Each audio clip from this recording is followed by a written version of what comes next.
Blog Talk Radio. Stainless, skill, stainless, skill, stainless, skill,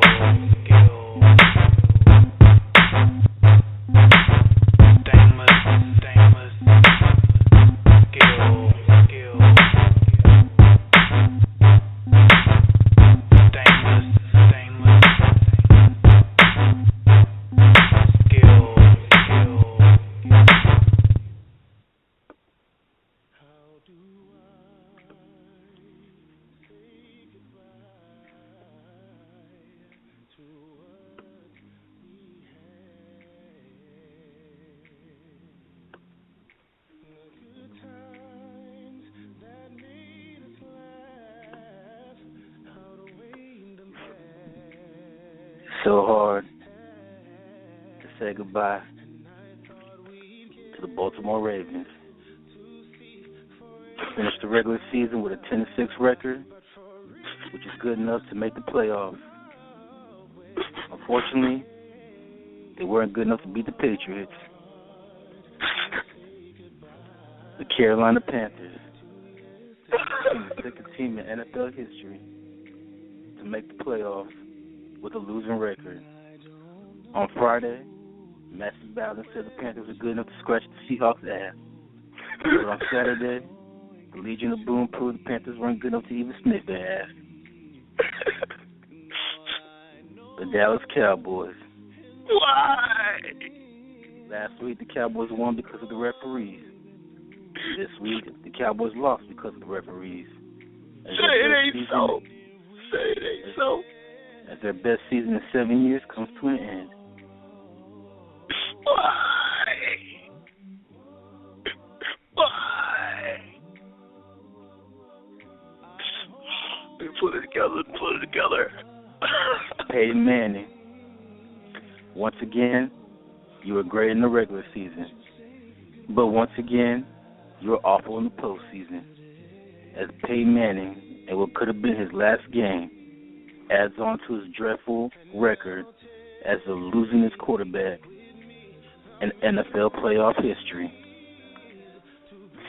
Let's now take a moment of silence for these 2-4 teams, as it's so sad to say goodbye to yesterday. How about them Cowboys? And I'll take with me her memories to be my sunshine after It's gonna be all right, baby. It's gonna be all right, baby.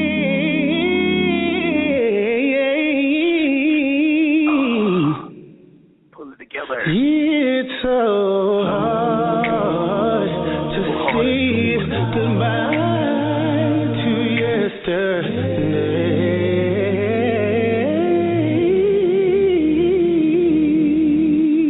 How about them Cowboys? Pulling together, man. Pulling together. Now let's take a deep breath and welcome everybody to the Inspectah and M.Bowden show. I'm Inspectah Ant, and I'm joined as always by my boy M.Bowden. What's good, world? And on today's show, we're going to talk about this weekend's playoff action. We're also going to break down tonight's national championship game between the University of Oregon and Ohio State. We're also going to give you our picks and predictions for tonight's game. But first, we're going to start things off by talking about the upset of the weekend. And what you could say was the passing of the torch. As Andrew Luck, his time has come. Last week, Bowden, I told you that the Colts were a year away. But it looks like the Colts are a year away. It looks like their year has come early. They are a year early as Andrew Luck and the Colts go into Denver and live the smackdown on the Broncos 24-13. Luck finished the game completing 27 of 43 passes for 265 yards, 2 touchdowns, 2 interceptions. Peyton Manning, like he always does in the playoffs, struggles, completing 26 of 46 passes for only 211 yards and 1 touchdown. Now, people are saying that Peyton Manning was hurt. That could play a factor, but he always plays bad in the playoffs. As you know, 11-13 in the playoffs. His 13 losses is the most by any quarterback in NFL history. He's nine times in his career. He's gone one and done in the playoffs, which is the most in NFL history. And after the game, the Broncos fired their head coach, John Fox. Now, Bowden, everybody says that Andrew Luck is the future of the NFL. Well, it looks like the future is now. What's your thoughts on the Colts pulling off the upset last night, Bowden? Man, I thought they had it, man. I thought they had it. No comment. I'm still thinking. No comment on the Andrew Luck and the Colts. Well, hopefully the future of the NFL, man. The future is now. That time has come. They're moving on to the conference AFC Championship game. They're one win away from the Super Bowl. Think about them Cowboys. Get it together. We're talking about the Colts now. Talking about the Colts. Well, shouts out to the Colts, you know what I'm saying? Congratulations. And, hopefully they'll pull it off. Hopefully they'll do their thing. And then now, the question now for the Peyton Manning and the Broncos moving forward is, should Peyton Manning retire? He's going to be turning 39 in March. And just watching the game yesterday, pretty much for most of the season, man, he's lost a lot of arm strength. He's not playing at the level that he used to playing. I know everybody wants to use the excuse that he was hurt. He had the torn quad muscle, which could affect you, especially throwing the football because you got to, throw off your legs. But, man, like Shaq always said, when Shaq retired at the age of 39, he said the same thing. 39 ain't 29. And eventually, man, Father Time, man, it hits everybody. It finally catches up to everybody. And Peyton Manning yesterday, man, he just looked old. And so the question now moving forward for the Broncos, because the Broncos, they went all in for this year. They signed a lot of people to one-year deals. They got a lot of free agents. It's going to be hard for them to keep everybody. But the first thing you figure out is a quarterback. If you're Peyton Manning, Bowden, what do? You come back for one more year? Think you try to get one more Super Bowl? Or you just hang it up now? I think you ought to pull the bread for one more year. Oh, they think you should play until he's 41? Yeah. I think you ought to just pull it out. Brett Favre probably would have came back for, when he was 42. He ain't got knocked out with that concussion. Yeah. Yeah, I ought to come back, man. Just do it one more time. Do it one more time for Archie. I don't think you do it for Archie, man. I mean, you still got Eli in New York. Yeah. But, Eli's already won more Super Bowls than his brother. How many more did he win? Eli has 2. Peyton has 1. But the thing with Peyton is that Peyton struggles in the play. Even in the year that they won in 2006, Peyton Manning really had a bad postseason that year. He had more interceptions that year than he threw touchdowns. And so Peyton Manning, but Eli, on the other hand, is different. Peyton plays good in the regular season. He plays bad in the postseason. His brother is average in the regular season, but in the playoffs, Eli is like one of the greatest playoff quarterbacks of all time. He has one of the highest winning percentages of any quarterback in the playoffs. He just turns to a whole other human being. And when the pressure's on, Eli gets better. Peyton, on the other hand, when the pressure's on, he gets worse. But Eli has more Super Bowls. He has 2. Peyton only has 1. And Eli's been able to do something that his brother can't do, and that's beat Tom Brady and the Patriots. Eli beat him twice. Peyton beat him a couple times. So Archie, he'll be all right. You still got Eli. Eli still has a chance to win a couple more Super Bowls.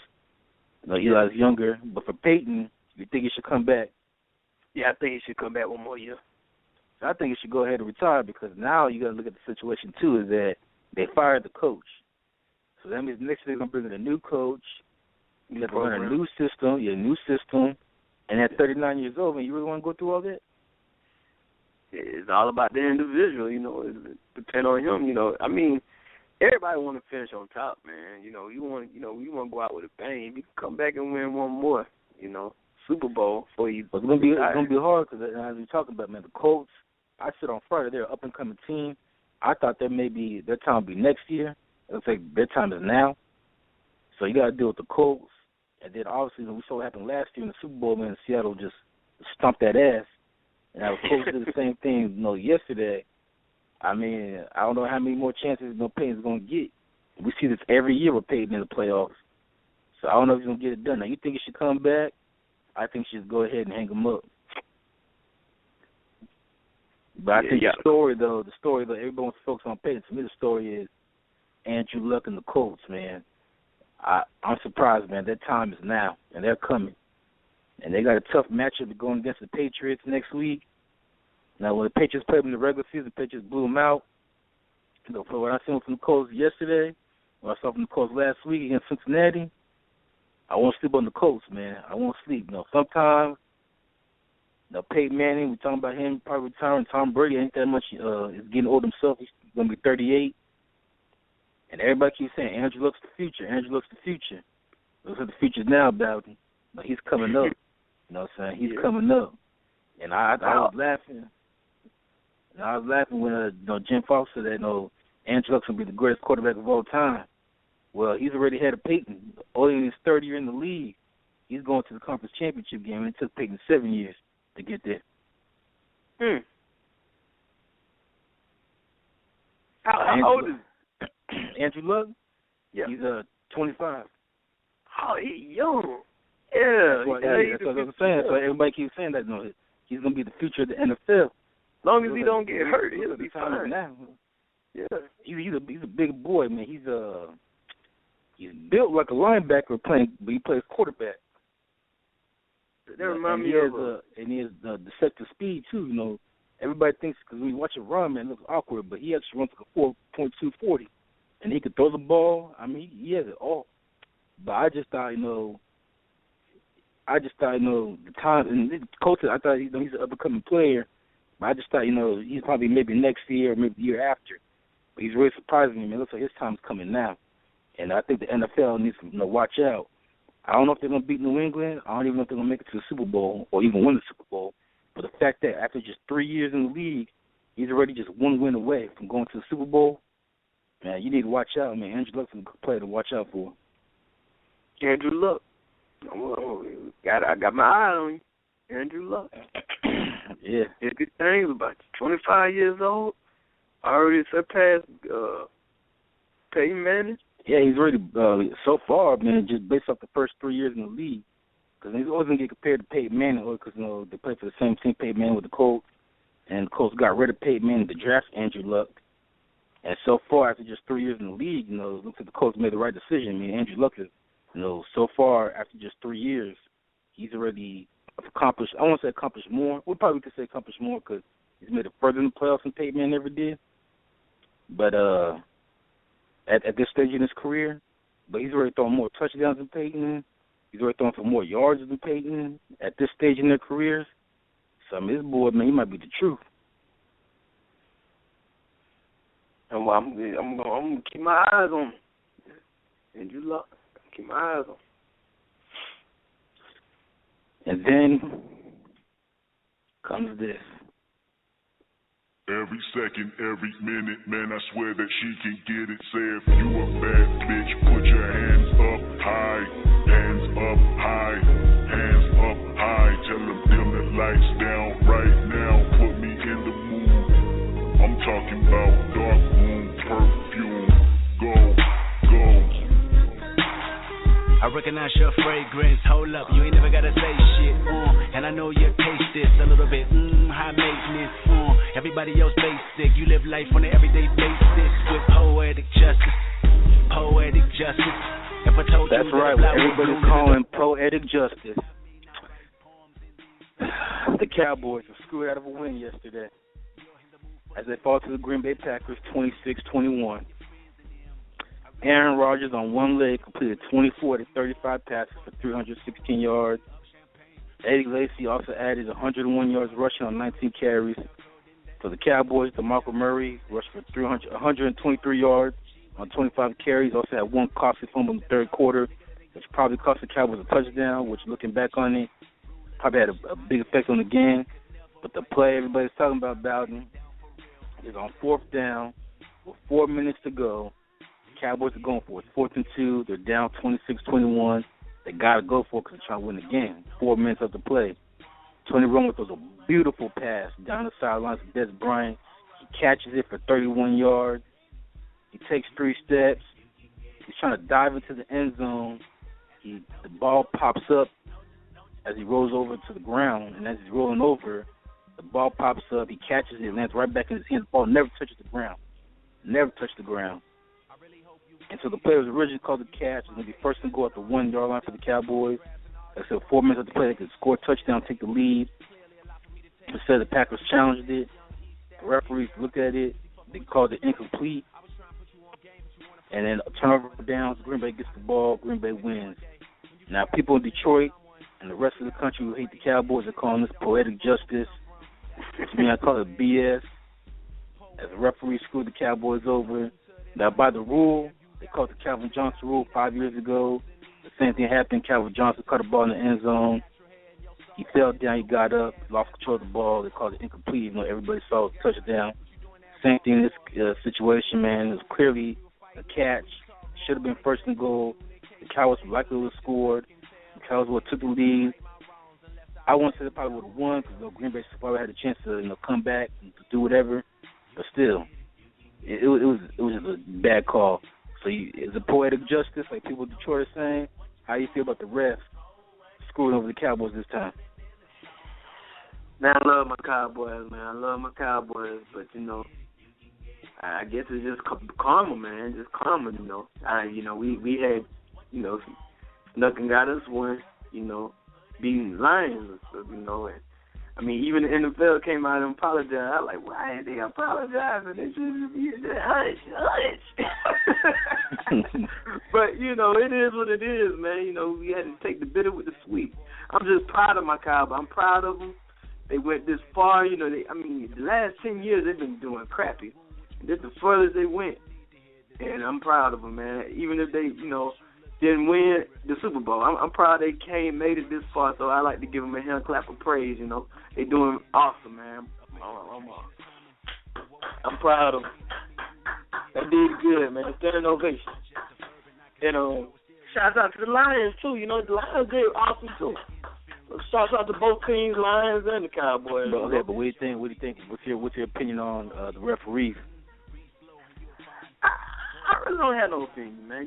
Like I just said, karma. It was a bad call. It was a bad call, but hey, we had it coming. That's all I can say. If we would have won, hey, I would have been happy. I've been saying, how about them Cowboys? I'm still screaming, how about them Cowboys? They did good this year. So, the refs, it is what it is. I just feel like at the end of the day, just karma. We had snuck us one. Now, it just came back on us. I don't have no fault with the refs. The refs gonna make mistakes. That's football. That's why they challenge plays. You know what I'm saying? But you win some, you lose some. But hey, they had an awesome season. I'm proud of them, man. Well, and to me, it was a great game. It was a great game. Aaron Rodgers, man, he balled out. I'm gonna give credit where credit is due. Playing with the bad calf. You have to give him a lot of credit, man. Playing with the bad calf, excuse me. But it's unfortunate to see a game decided by the refs. You never want to see the refs decide a game, and it's unfortunate that it happened because instead of people focusing on how great of a game it was between the Cowboys and the Packers, everybody's focused on the referees. But what I don't understand from a Cowboys fan is why the Cowboys did not blitz more and try to get more pressure on Aaron Rodgers. He's hurt. He can't run. But try to make him get outside the pocket a little bit. Try to put some pressure on that calf and see if you can make him make some mistakes. But watching the game, man, Aaron Rodgers had all day in that pocket, man. Aaron Rodgers, man, he could have went to the fridge, got him some bread, get him some sandwich meat, take out the cheese, get the mayonnaise, go run to the drawer, get a butter knife. Rub the mayonnaise on the bread, put the cheese on the bread, put the meat on the bread on top of all that. Cut the bread in half, take a bite, take a sip of water. Get him a Pepsi. Take a sip of Pepsi, drop back, throw the ball. That's how much time you had to pocket. Pepsi. Hey, Pepsi. Shouts out to Pepsi. So he had all day. So I'm surprised they never Rod Marinelli, the defense corner for the Cowboys. I don't understand why he didn't try to get more pressure. Now for the Cowboys, I agree about it. Had a great season. Everybody said the future's bright for Dallas. For me personally, I don't see it that way. Jason Witten getting older. Tony Romo getting older. Tony Romo's going to be 35 at the start of next season. Same thing with Jason Witten. Tony Romo really had 2 back surgeries. He was clearly banged up yesterday. He didn't really play. You could tell he was hobbled, and that back was bothering him. So to me, it was like the Cowboys' best chance they're going to win. I felt last year they should have drafted a quarterback. I still feel the same way this year. I'm not saying that just to kind of grim them up. So therefore, when Tony Romo does finally call it quits, you know, you can have somebody in the wings, kind of like with New Orleans. There's rumors out of New Orleans that they're thinking about drafting a quarterback this year because Drew Brees is getting up there in age. He just turned 36 a couple weeks ago, and it's time to start building for the future. So I think the Cowboys should do that as well. And the Cowboys, they got some tough situation in hands too. The best wide receiver, Des Bryant, he's going to be a free agent. The best running back, DeMarco Murray, who led the NFL rushing, he's going to be a free agent. I don't know if they have enough money to keep both. And also, too, the whole entire coaching staff, their contracts are now expired, so they got to try to sign not only those 2 key players, Des Bryant and DeMarco Murray, but now they got to figure out what a way to keep their coaches. After the season they had, even though I was on the fire Jason Garrett bandwagon last year, but after the season they had, you got to bring Jason Garrett back, continue on the momentum, and see if they can build. Everybody said this is the best Cowboys team they've had since 1995 when they won the Super Bowl. So let's see if they can continue this momentum, and maybe they can win in 2015 or 2016. It was fun. I'm telling you, it was fun. It's fun to, see them Cowboys do good, man. I mean, I'm a diehard Cowboy fan. You is too. So it's like, it was fun, rooting them on, man. I mean, I ain't rooted on the Cowboys since. It's been years, man. It's been years. I mean, Thanksgiving, you always used to see the Cowboys kick behind. You know what I'm saying? They used to kick butt. Sitting there around Thanksgiving turkey, sitting back watching the game. That's tradition. Either them versus the Redskins or them versus the Buffalo Bills or them versus somebody they playing. They ain't messing around. Troy Aikman got the ball thrown and Michael Irvin touchdown. Easy. But, hey, I'm just reminiscing on 94, 95, and shouts out to them Cowboys. Y'all did awesome this year, man. Y'all don't hold y'all head down. Y'all did an awesome job, man. Y'all winner in my book.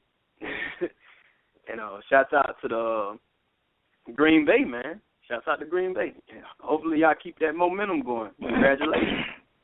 Yeah, well, as far as I'm concerned, F Green Bay. But you can shout out to them all you want, man. Forget about Green Bay. Them cheeseheads. Oh man. But yeah, and then moving on to the next game, and one of the more exciting games of the weekend.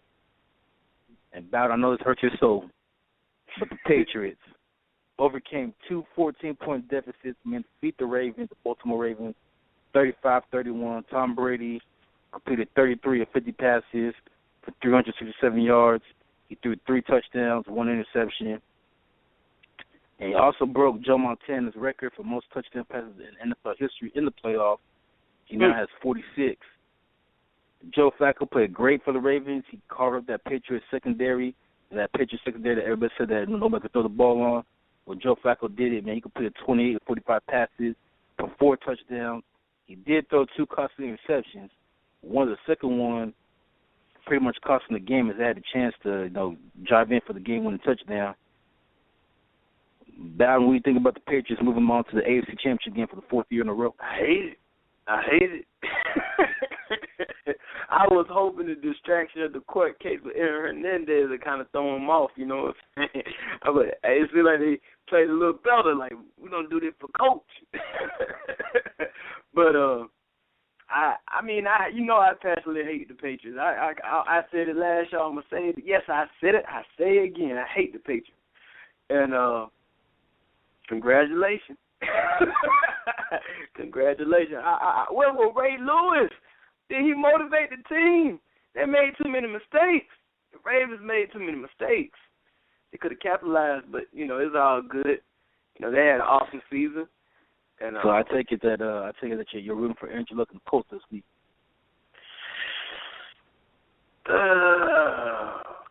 Yeah. I mean, I'm if the Colts playing the Patriots this week, I'm rooting for the Colts. Yeah, they're playing for the AFC Championship game. The winner will move on to the Super Bowl. Now, obviously, we're going to break that down on Friday.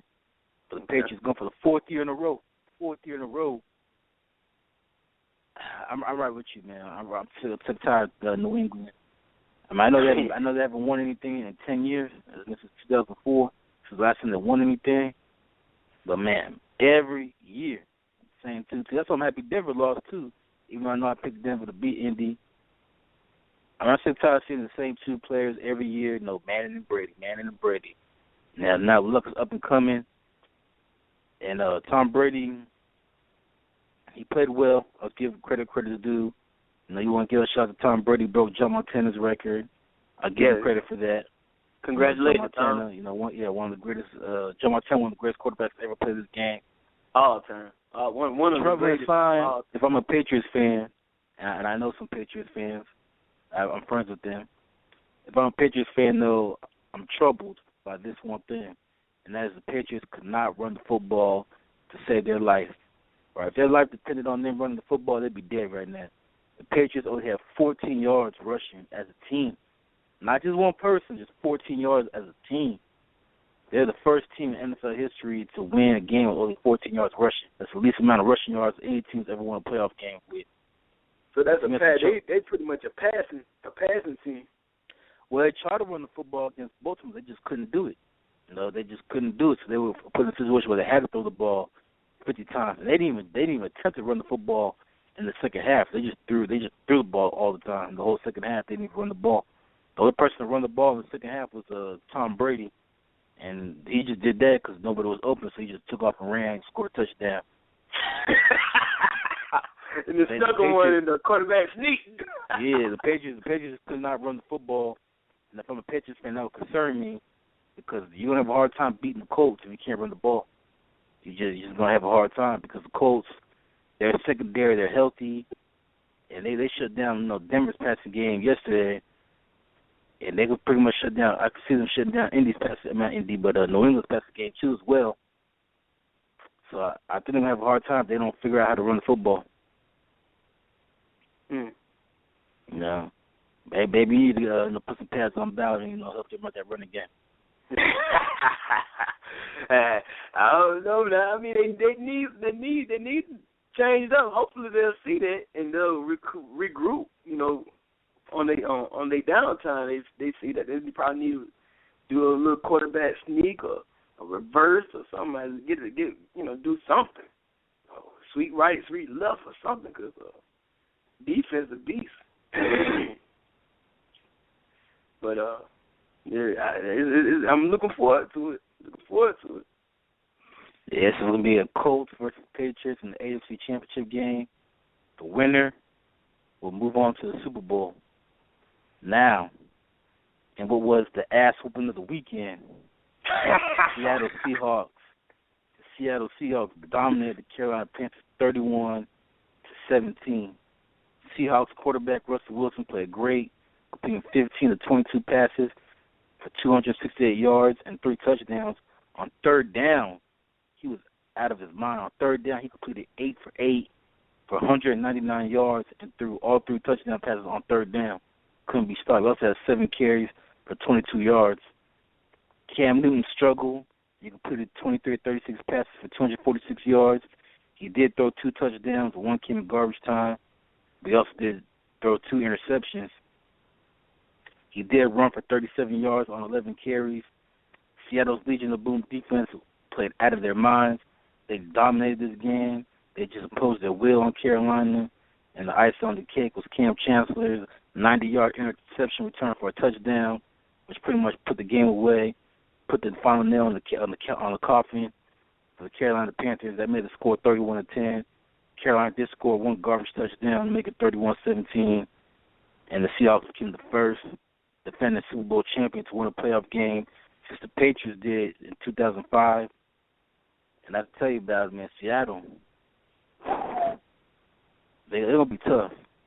Man, them boys on steroids. Them boys on steroids. They on steroids. You can't make them. They get drug tested now. They ain't never them boys on steroids. Either they on steroids or they had them listen to Pastor Troy. We ready in the locker room. We ready. I don't know how you can make a claim. I don't know how you can make a claim that they're on steroids because right now the way they're playing defensively. They did this last year too. But remember the Baltimore Ravens back in 2000. That's what they remind me of, man. They just ran through them. Yeah, they just let the defense. The defense is relentless. You realize, man, the Seahawks, they've only given up a total of 56 points in the last 7 games. That means they're only allowing 8 points per game. You can't even score on this defense. Them jokers crazy. Them jokers crazy. And the way they're playing right now, man, it looks like they might become the first team in 10 years to win back-to-back Super Bowls. I can see that happening. The way they beat Duke. I mean, the Panthers came in with a game plan. I mean, they came in with their best foot forward. But that defense, I mean, oh my God, they didn't want them playing around. They came in to smashing, made them force them to do the punt in the first quarter. In the first quarter, kept turning the ball over, offense. But the Panthers defense was trying to hold on too. They were being a little tough too. They were trying to hold on. Yeah, Carolina's defense, they played great. I got to give Carolina credit. The game was a lot closer than I thought. They played hard. They played hard. They tried to stay close. To me, the game could have been worse than what the final score indicated, or because Seattle has missed opportunities to score points early in the game, especially in the first quarter. They had a chance to get a couple field goals, maybe even a touchdown in the red zone. A couple bad penalties, pushing them back, which forced them to punt. But Seattle, man, they're just playing on a whole other level. And it's really started, man, over the last 2 months. I mean, last 2 months, at the first, man, at the beginning of the season, everybody thought, because Seattle struggled. They had a couple guys injured. Everybody thought, Seattle, man, they're not going to make the playoffs. They're struggling. They probably hit their peak last year, and they're going to be another Super Bowl champions. They're not going to make the playoffs. But over the last 2 months, man, they really hit their stride, and all started when they got Bobby Wagner back, the middle linebacker. He's back healthy. Cam Chancellor, the strong safety, he's back healthy. And since those two players came back on that defense, these guys are playing at a whole other level.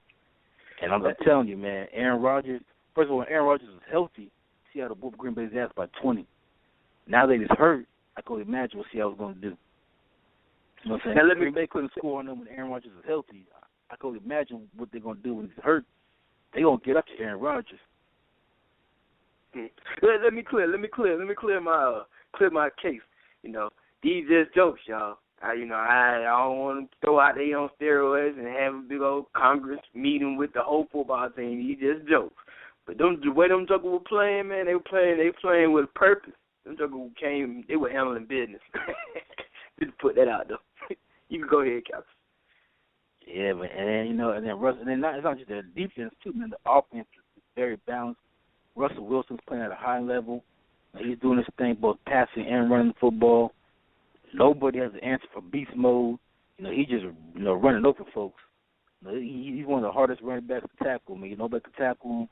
He's just running over people, and the offense just clicking on all cylinders. And you got the Legion of Boom defense. They ain't messing around like we just talked about. They're just opposing their will on people. They remind me of the 2000 Ravens, the 2002 Buccaneers, even the 85 Bears. I wasn't born yet, but the 85 Bears, I've seen highlights, I've read about them, I've watched documentaries about them. That Seattle defense is right up there. And the reason why I say this is because even though a lot of people say the 85 Bears, greatest defense of all time, well, all the rules now dedicated to the offense. They make so many rules to cater to the offense. You can't hit the quarterback, can't hit the receiver. Like yesterday, I saw the Colts got a 15-yard penalty because they hit Peyton Manning below the waist. What type of crap is that? So they make all these rules now to help the offense, and for a team in the offensive league now, for a team to be as dominant as they are on defense, with all the rules going against them, because you can't touch nobody anymore. And yet, for this team to still continue to dominate the way they're doing on defense, it's just amazing what they're doing right now. It's just amazing. And like I said, they're going to be a tough team to beat. Green Bay's gonna have their hands full against this team. Green Bay defensively struggles Green Bay defensively struggles in stopping the run. And they had a hard time stopping DeMarco Murray yesterday as he ran all over them for the 123 yards. And I think Marshawn Lynch, beast mode, he's going to run all over this defense again like he did in the regular season. I don't think Green Bay can score. Seattle's defense is better than Dallas' defense, and they're going to get after Aaron Rodgers. They're going to be on top of that ass. So I think it's going to be hard for anybody to beat Seattle. Speaking of Marshawn Lynch, beast mode, once again, after the game, he did his best to piss off the media once again. as the media keeps coming after him, I don't understand why they continue to ask him questions when he clearly doesn't want to talk to the media, but the media keeps asking him questions. Here's Marshawn Lynch after the game on Saturday. Y'all want to try again, huh? So y'all going to try again? That's what we're going to do? We're going to try one more time? One more time? One more try? One more try. We got one more try. I mean, y'all can try all y'all want, but that's what we got. I mean, I don't know what to tell you. I just thank you. I mean, I don't know. Sean, talk about the celebration dance at the Cam Chancellor's touchdown.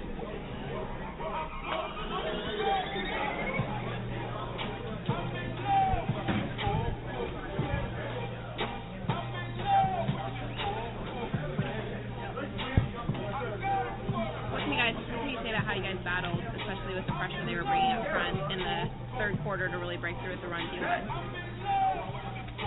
I'm thankful. Talk about your performance in the second half, the big run. I'm thankful.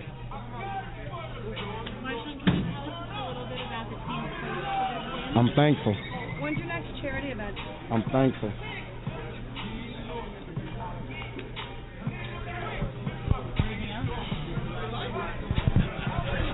What was the song of the day on the way to the game, Marshawn?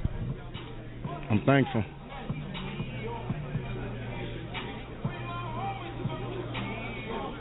Thank you.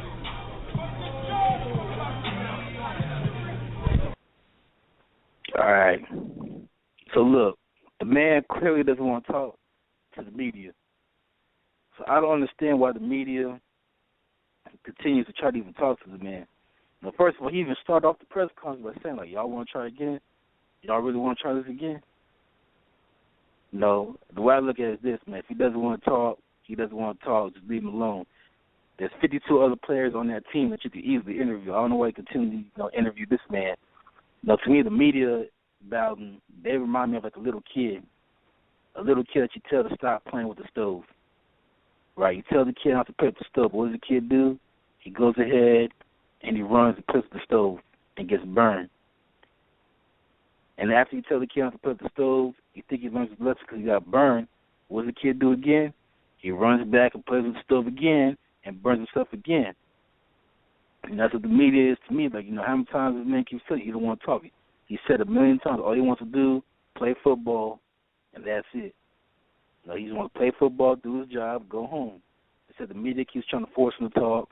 The NFL fined him $100,000 because he didn't want to talk to the media. And now that he's talking to the media, everybody is pissed off because he ain't answering the questions the way that, they want him to answer. And if I was him, I'd be an asshole to the media too. They ask dumbass questions. Like one of the questions that the media asked was, so Marshawn, why did you celebrate after Cam Chancellor touchdown? If I was him, I'd look at the report like, bitch, I'm celebrating because my team just scored. You know what I'm saying? Why else would I be celebrating for? I mean, what do they want from this man? They want this man to make himself look crazy, incriminate himself. He doing the right thing the way he doing it. I don't blame him. Shouts out to my man. Shouts out to him. Yeah, because they ask dumb questions.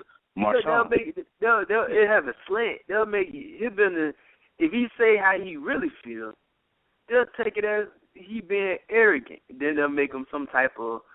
They'll try to turn him and make him into some like T.O. type guy or Ocho Cinco type guy. Them two guys love to be in the camera.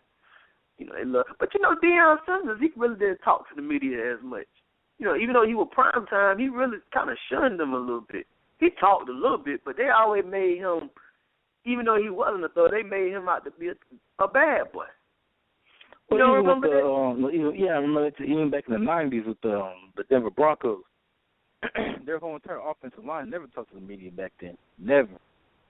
But to fine a man $100,000, my God, that's a house. That's a nice house. That's what I'm saying. But now for him not to get fined anymore because he want to get fined, and I don't blame him. I want to get fined either. Right. He's now talking to the media, but now the media has a problem because first of all they were mad because he won't talk to them. Now he's talking to them, but he's not answering the questions. But he answered the questions. If you go back and listen to the questions, he's answering them, but like the last interview he did right on Saturday, they asked him, like, so Marshawn, why did you celebrate the touchdown after Cam Chancellor got the interception, scored a touchdown? He said, I'm thankful. But it's like that's a dumb question. Why are you celebrating Cam Chancellor's touchdown? Because my team just scored, we're about to win, we're about to move on to the conference championship game. Why else do you celebrate? Your point is, that's a dumb question, I give you a dumb answer. That's his exactly. Another question. Show him right. Show him right. Yeah, exactly. And another question they asked was, so Marshawn, what were you listening to before the game? And so he answered, I'm thankful. But again, what type of dumbass, like, who gives a, as a football fan, I don't care what he listens to before the game. I just want to see him play football. And then for the media to say that he needs to do these interviews because it gives the fans access to him. But we see him. We see him doing his thing. You know what I'm saying? As long as he, I don't, to be honest with you, man, I don't really want to hear the football players' mouths. I want to see them. I mean, if they got that type of star power, then go ahead. But I want to see action. I've seen a lot of players, they talk their mouth, they talk their game, but they ain't really did nothing in the season.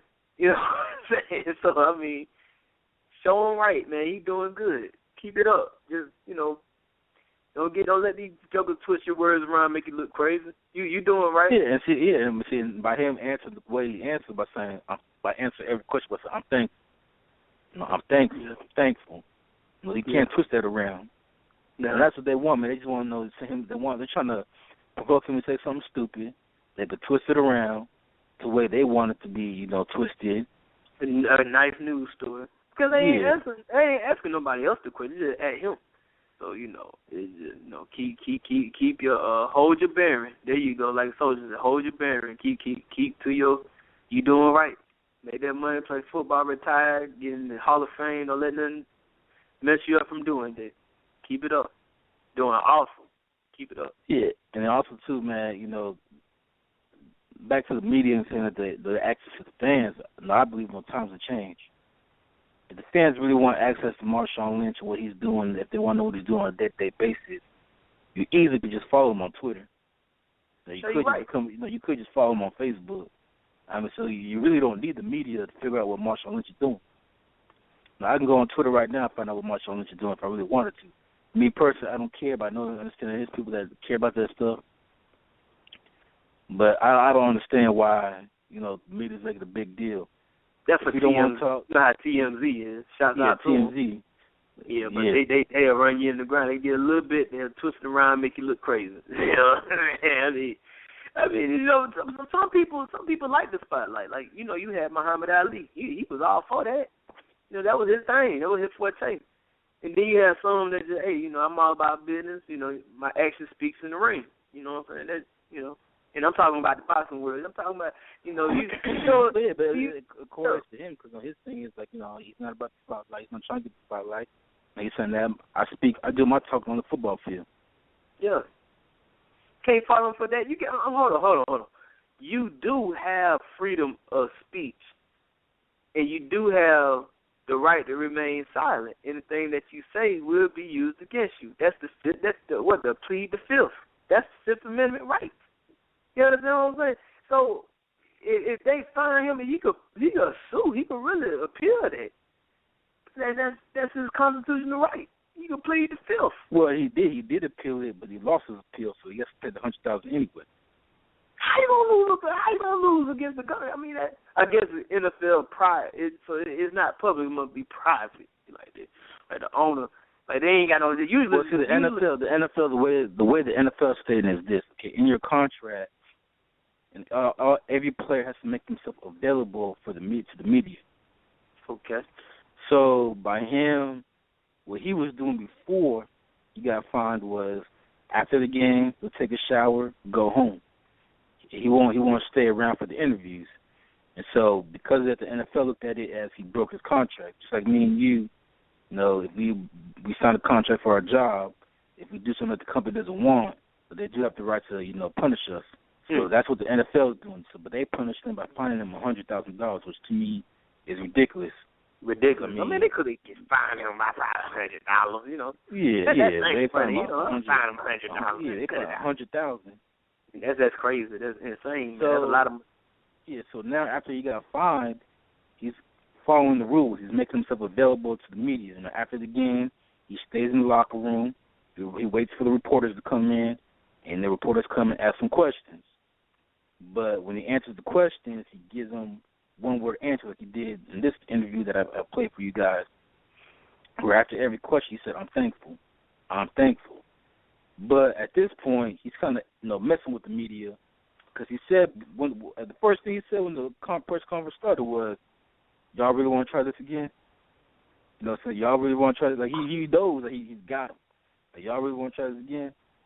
You really want to come over here and talk to me? Like, you really want to try this again? Yet the media keeps talking to him. The media keeps trying to, poking at the bear, I guess you could say. And like I said, if I was him, I'd do the same thing too, because first of all, I just got done playing the game. If I don't feel like talking, I don't feel like talking. Not everybody wants to be in front of the spotlight. Like M.Bowden said, not everybody wants to be on the spotlight. Not everybody wants to be bothered. At the same time, you ask stupid questions. You know what I'm saying? Why did you celebrate after your teammate scored a touchdown? You should have scored a touchdown because the team has scored. You celebrate because the team has scored a touchdown. What the hell you want me to do? You want me to just sit there and look stupid, not celebrate? Marshawn, would you listen before the game? Yeah, they want to make him look. They want to demonize him. They want to make him look crazy. You know what I'm saying? Let him be himself. Let him do his thing. Leave him alone. Everybody can't be Herschel Walker, y'all. You hear me, media? You hear me? Now I'm part of the media. Everybody cannot be like Herschel Walker. Everybody. I don't know what's wrong with these folks. Everybody cannot be like Herschel Walker. Well, even Herschel Walker, man, he didn't do that many interviews either. And no, but they want everybody to be Herschel Walker. But they want. I'm talking about like when it comes down to, just Herschel Walker was clean cut, honest, God fearing. Everybody ain't gonna be like that. When Herschel Walker asks you something, he gonna give it to you. Well, my mama told me that. I wasn't raised that way. I wasn't raised to do drugs. I don't do things like that. I think Herschel Walker is the wrong example. I think the better example would be, I guess you say Muhammad Ali, because Muhammad Ali is the type of guy that he wants the spotlight. He wants to do interviews. He wants to be in front of the camera. Right. Marshawn Lynch, he doesn't want to do that. He doesn't want to do interviews. He doesn't want to be in front of the camera. But like you said last year at the Super Bowl, I'm all about that action. That's what he said at the Super Bowl last year. I'm all about that action. Therefore, all that he wants to do is he just wants to go out there, play football, do all his target on the football field, man. When he run over a linebacker and runs 80 yards to the end zone for a touchdown, let you know. That's when he does his talking. He don't want to do his talking in front of a camera with you sticking 15,000 microphones in his face, asking him stupid questions like, what are you listening to before the game? Yeah. Yeah, he doing right. He doing right. Proud of him. Shouts out to him. Keep it up. Yeah, man, represent Let them take your soul. Don't let them take your soul. Yeah, man, beast mode. Just can't get in there. Don't let them break it down. No, we support you, man. Even though we part of the media now, but just keep doing your thing. The way I look at it, F it. Just keep doing what you're doing. Because at the end of the day, you're following the rules. It ain't like you're breaking the rules. You're following the rules. You're making yourself available. There's no rules saying that you have to answer the questions where they want you to answer. Shouts out to him. And also, too, over the weekend, the NFL announced that Lenny Kravitz will be joining Katy Perry for the Super Bowl halftime this year. Okay. Me personally, I was against Katy Perry because I'm not really that big fan of her music. She don't really make me moist. I'm not all that excited. How do you feel about Katy Perry and Lenny Kravitz performing at the Super Bowl? Well, I know Lenny Kravitz from the 90s. He rocks. He rocks. But I don't really know Katy Perry too well. I don't know what music she plays. I don't know what I don't really. She's kind of popish. Popish. You got a song? You got a song you can play? That I don't know. I don't even know. What popular song does she have out? Lenny Kravitz, he international. Lenny Kravitz international. He do his thing. Lenny Kravitz get crunk, boy, with that guitar. He kind of like Jimi Hendrix a little bit. He got a little thing. He do his little thing. He popular. I know his music, but I don't know Katy Perry music as often because I'm behind on. I'm still stuck in the early millennium. Yeah, man, you need to get with the times, man. You need to get with the times. You're like 15 years behind. Yeah, I'm still stuck on Y2K. Everybody talking about computers and everything. Talking about Panthers, a new team. Panthers been around most folks the whole entire lifetime.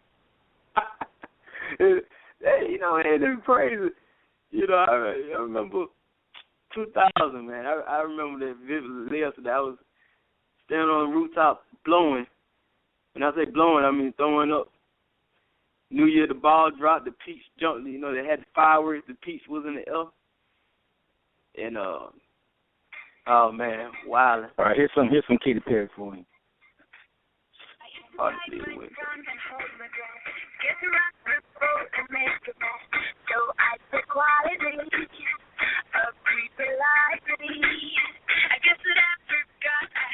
you heard this one before? Yeah, I think I heard it. I heard that on the radio. I didn't know that was her.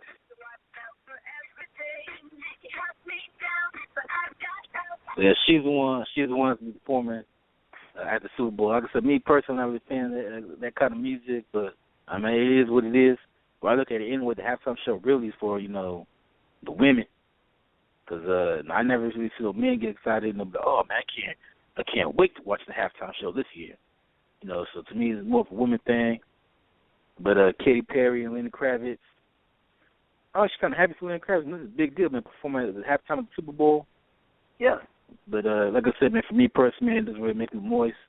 I'll probably take that time to use the bathroom or refill on some beer or buy some food or something like that during the halftime of the Super Bowl. Load up on them, get them hot wings right. Load up on some more hot wings, yeah. Or maybe them hot wings will come out the other end during the halftime. It don't come that. I hope it don't come that quick. No. Yeah, man. Still my halftime on the toilet.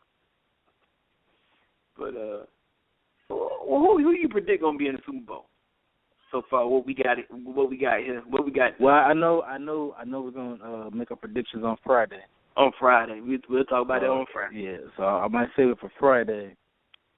But from where I saw it this weekend, the favorite in the NFC, I think the favorite right now has to be Seattle. I think the way they're playing, they're the defending champions. They're defending champions, and it looks like they might win back to back. The way they're playing, they might do it, and it wouldn't surprise me if they do it. So right now, that's my early take. Like I said, I'll go more in depth on Friday, but right now, I think Seattle has to be the favorites. I feel the same way. The way that defense, man, that defense is awesome. Yeah, even though I would have been more excited to see Dallas play Seattle. Oh yeah. Unfortunately, it didn't happen. And maybe it was karma, maybe it wasn't. But I think they deserved it.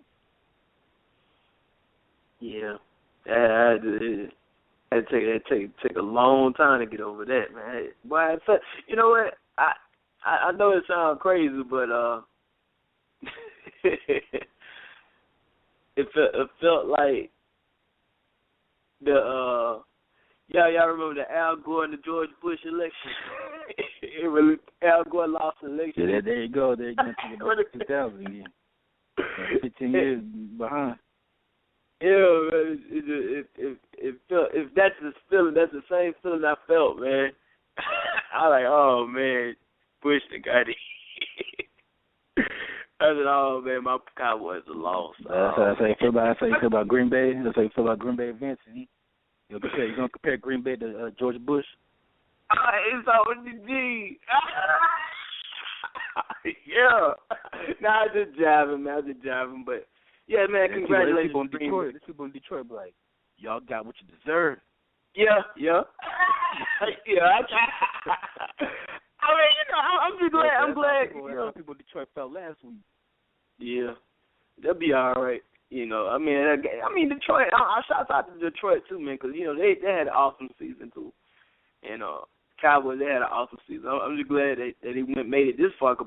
I remember 3 years ago, they weren't doing so well. I mean, they lost 6 games back. Both of them had a losing record. Bad, I mean, Tom Jones talking junk on them. Redskins had a bad team. All three of them, Redskins, Lions, and the Redskins are still a bad team. Yeah, but when's the last time the Redskins won a Super Bowl? You gotta go all the way back to 1991. Yeah, that's a long time ago. Yeah, 24 years. Gosh, to be more careful. Long time ago. Yeah. Now I was like 4 years old. 1991. Both won. Yeah. Man, the way you talk, man, people probably think you like 20 back then. Nah, it's just, man. I remember. I got a good memory, man. I remember it vividly.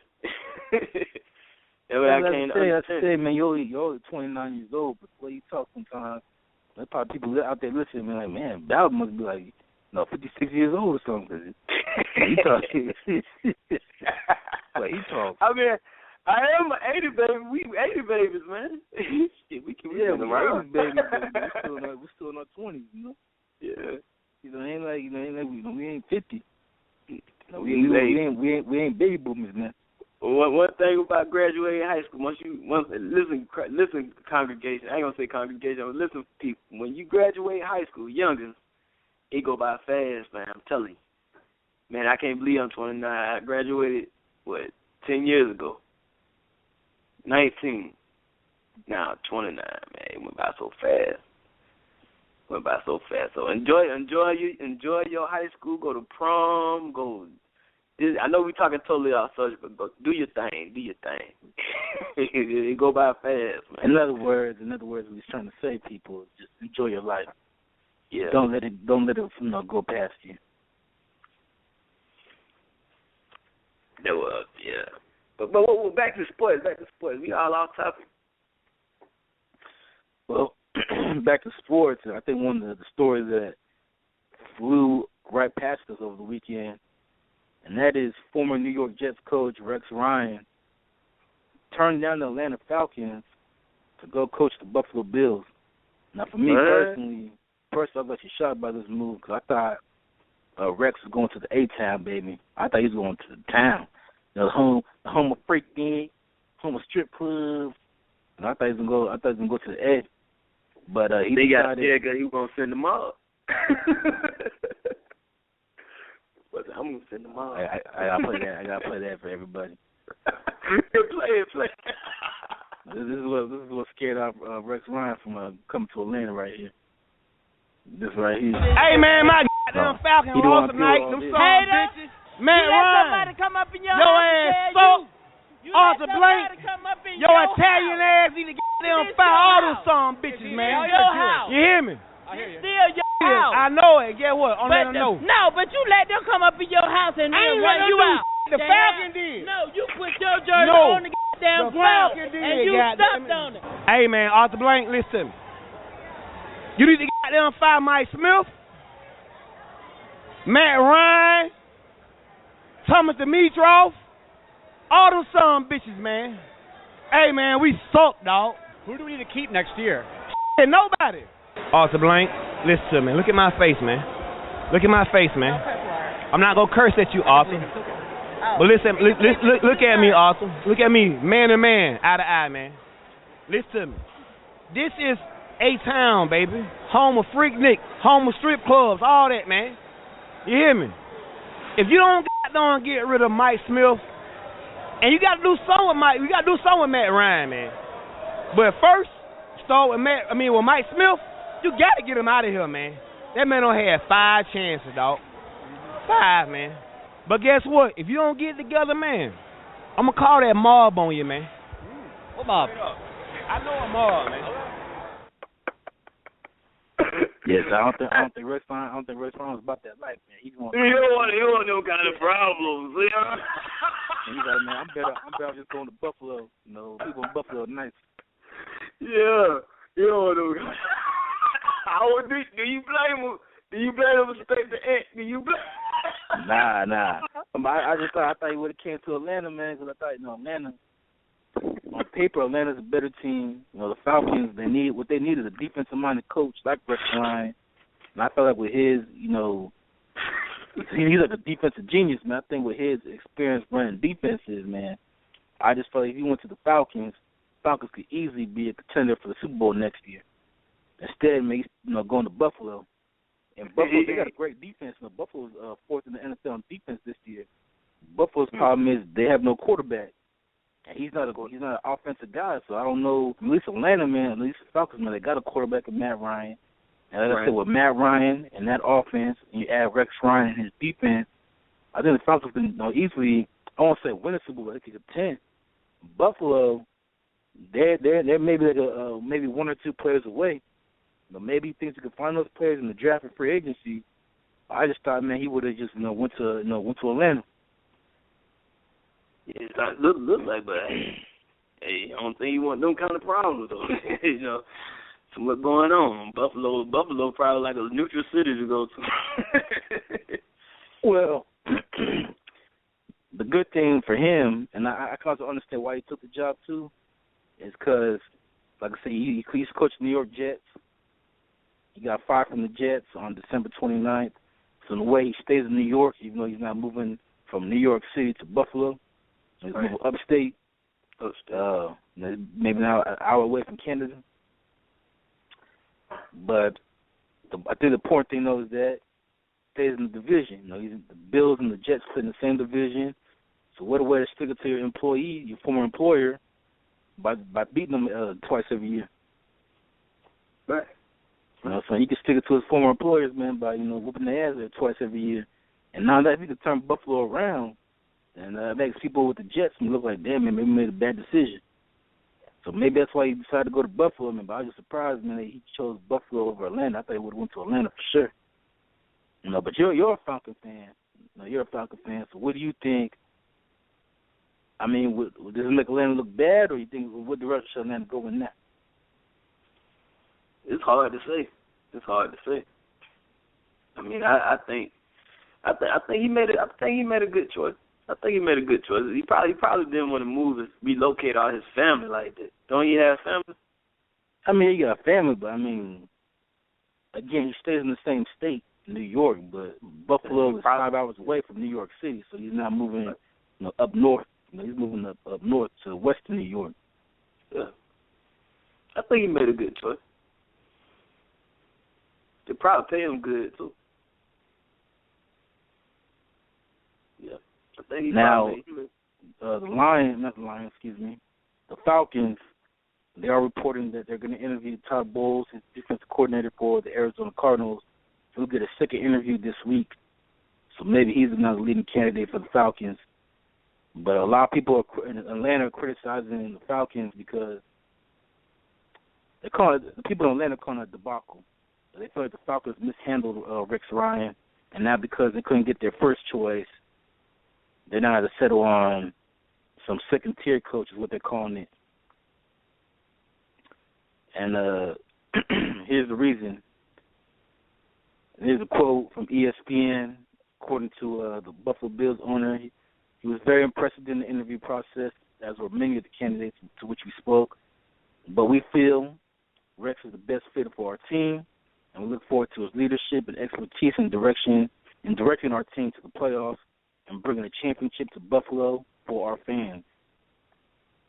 That's what people in Buffalo are saying. People in Atlanta are saying that Rex Ryan would have been a better fit for Atlanta.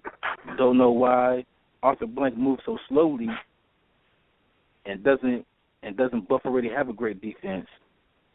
So people in Atlanta are blaming the owner, Arthur Blank, for taking his time and offering him a contract. Instead, he allowed Buffalo to step in and take the coach that they really wanted.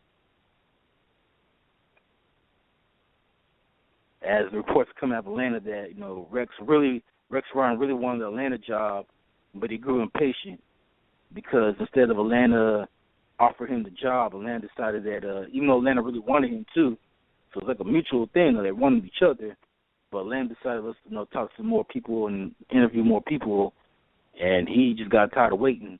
Because we've all been there. You go into a job interview and they say we're gonna call you in 2 to 3 days, and you're waiting. They don't call you back. You still wait. You call them, and they say, we're still going through the process. And you're waiting the whole week, and next week, so he's like, F that, man. I'm just going to take the Buffalo job since they offered it to him. 5 years, $27 million. And now, people in Atlanta, they're criticizing Arthur Blank, so now you got egg on his face because he moved too slow to offer the man another job. Yeah.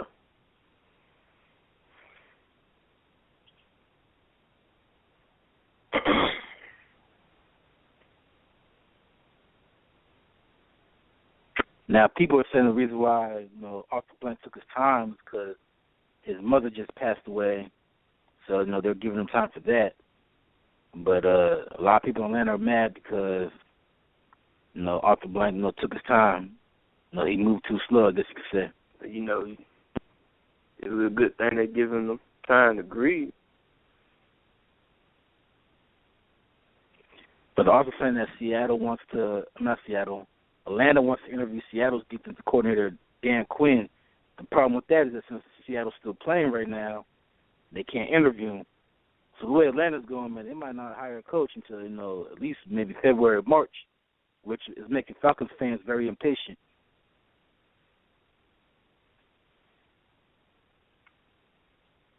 We'll have to wait. Patience is a virtue. I don't think that goes well for, people in Atlanta. They don't want to wait. They're tired of waiting. We heard homeboy. You know what I'm saying? He about to send a mob on Arthur Blank. He about to send a mob. Arthur Blank better hire a coach soon. He got that mob coming.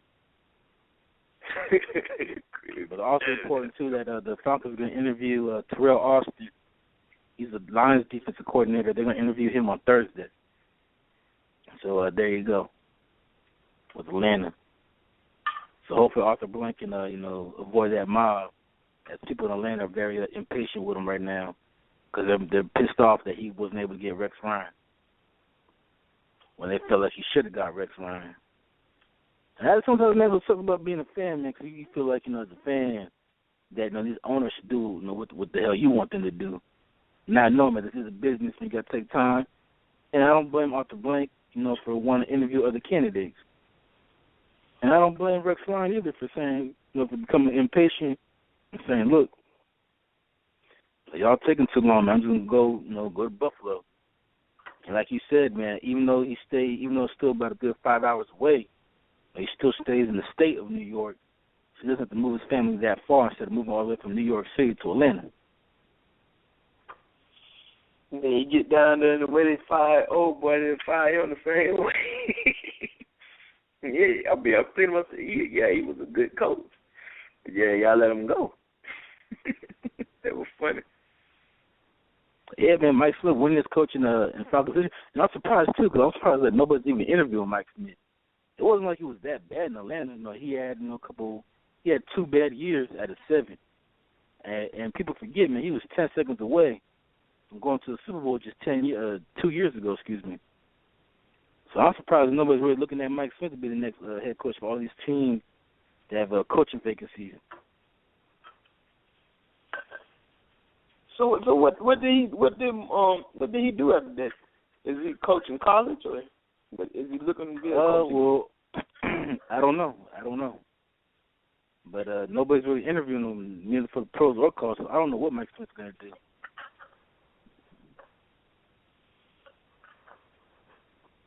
And also in other news, this was announced yesterday, the New York Jets, speaking of the New York Jets, they hired their general manager. They're going to go with, I hope I say his name, with Mike McGowan. That's how you say his name. He was a college scout for the Houston Texans. So he's now becoming general manager of the New York Jets. Okay. Mike McGowan, I think that's how you say his name.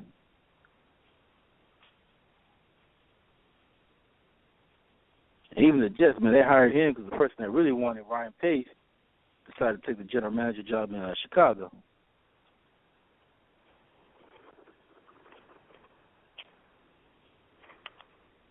So interesting move going on in the NFL. Now, it's time for what we got right, what we got wrong. Starting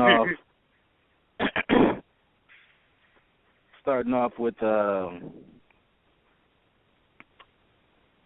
start with the AFC games.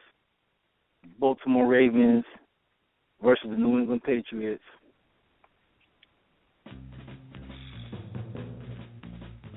Bowden, you took the Baltimore Ravens to upset New England. I took the Baltimore Ravens to upset New England. Both of us were like dumbasses for making that decision. As Baltimore, they kept it close.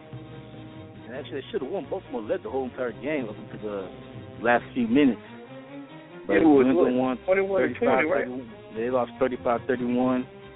Now, if you bet on the game, you won because I told you to take Baltimore plus 7. Baltimore covered the point spread, so you still won the bet. But we lost that one. Also in the AFC, we lost Indianapolis Colts versus Denver Broncos. Both of us took Denver. Bowden, I have no idea why he took Denver. For me, I took Denver because I thought, the Colts, I thought the Colts are an up-and-coming team. They're maybe a year away. Looks like that year is this year, not next year. So I was wrong. Bowden was wrong. Everybody else was wrong. Even everybody on TV picked Denver. But the Colts pulled the upset. Huge win for Indianapolis. They won 24-13.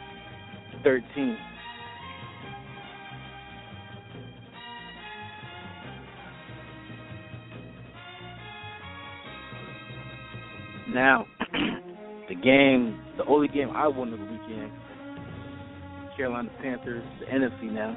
Carolina Panthers versus the Seattle Seahawks. Bowden was on crack in this game. He picked Carolina to win. I don't know what you were thinking. Go ahead and defend yourself, picking Carolina to beat Seattle. Man, I just thought them boys were going to pull it off, man. I just thought they were going to pull it off, but some Seahawks came with vengeance.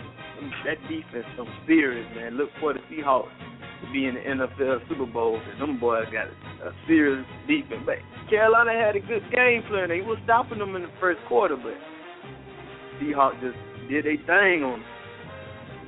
Shots out to them. Yeah, I give Carolina a lot of credit to me. For the most part, they neutralized Marshawn Lynch. He had 59 yards rushing. So, but Seattle, they did it throwing the football, which is rare for them to run the football, but they did it through the air because Carolina did a great job stopping the Seahawks running game. And the Seahawks defense, pretty much took it to the Panthers. The Panthers did have a couple good drives there going, but the turnover just killed Carolina. But I was right. Bowden was wrong. Seattle, I picked Seattle. They won the game. I said Seattle was going to win. They're 11-point favorites. Seattle should win by 14. So Seattle, more than covered the point spread. And then the game that's near and dear to our hearts, Dallas Cowboys versus the Green Bay Packers. We talked about it earlier today.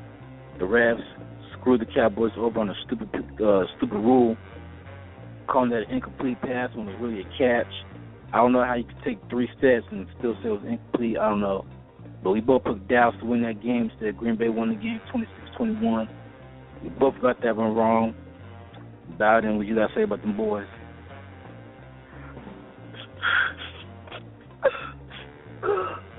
How about them Cowboys?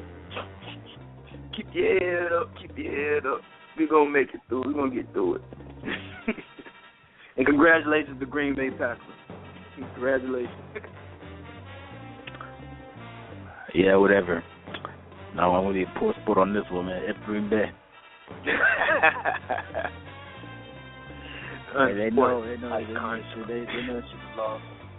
But, I mean, then again, the Lions, people in Detroit and people that hate the Cowboys say, the Cowboys had it coming. It is what it is. I wonder overall, what my boy Chris had to say about it. I wonder what my boy Chris had to say about it. I wonder what Obama got off his back. He was at the game. Chris was at the game. And the Cowboys have been undefeated every time Chris Christie goes to the game. Obviously, that streak ended as the mojo wore off, and the Cowboys lost on the road for the first time this year. Yeah. So it was very, very unfortunate. Very unfortunate. So overall, during this weekend, I went 1-3. Bowden went 0-4. Overall for the playoffs, 5-3 on my picks. Bowden is a horrendous 3-5. You need to get together. Get it together. Hopefully my boys will win the Super Bowl. I'm gonna go for the Seahawks on the Super Bowl, man. Hopefully they'll do it. It ain't there yet. We ain't gonna wait for that till football Friday. They got one more game to win. So we'll make up predictions and stuff for football Friday. But it was a tough weekend for the both of us. I went 1-3. Bowden went 0-4. Bowden lost all credibility on his football picks. having a rough postseason, 3-5 for the playoffs. We'll get it together. Luckily, we still got 3 games left to go. It's hard to believe the football season's almost over.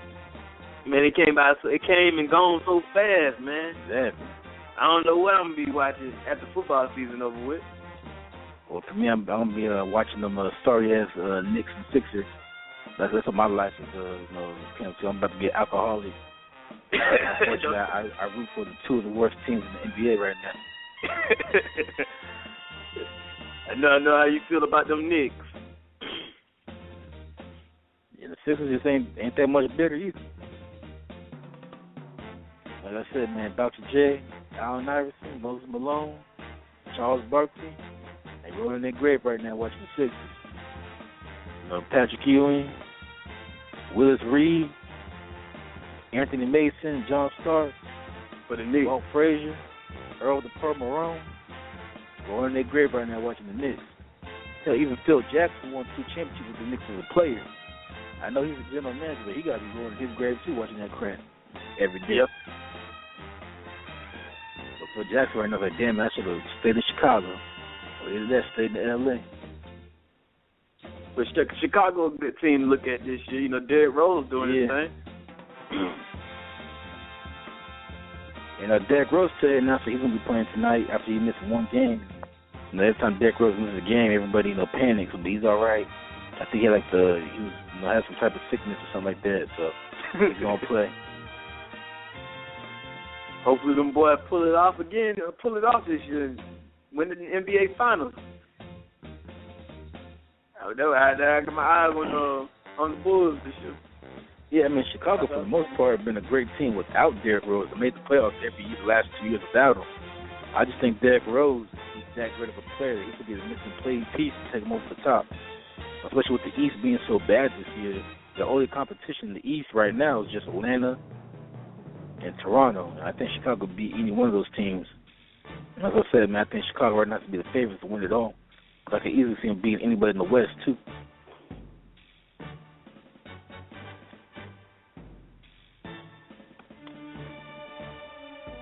All right.